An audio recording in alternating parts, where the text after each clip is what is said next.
एक बार भगवान श्री कृष्ण अपने गांव में आए और गांव के सरपंच जी से मिले। सरपंच जी ने श्री कृष्ण का स्वागत करते हुए कहा, प्रभु, हमारे गांव में आपका स्वागत है। कृपया हमें आशीर्वाद दीजिए और हमारे गांव की समस्याओं का समाधान बताइए। श्री कृष्ण मुस्कुराए और बोले, सरपंच जी, मैं देख रहा हूं कि आपके गांव में बहुत सी समस्याएं हैं। इनमें से सबसे बड़ी समस्या है लोगों के बीच आपसी समझ और प्रेम की कमी।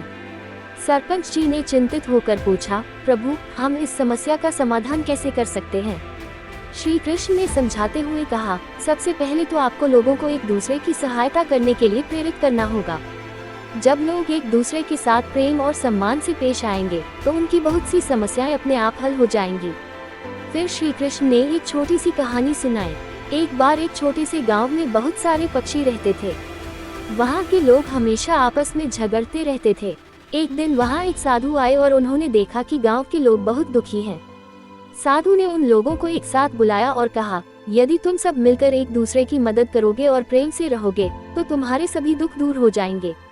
लोगों ने साधु की बात मानी और धीरे धीरे उनके बीच प्रेम और सहयोग बढ़ने लगा। कुछ ही समय में गांव खुशहाल हो गया।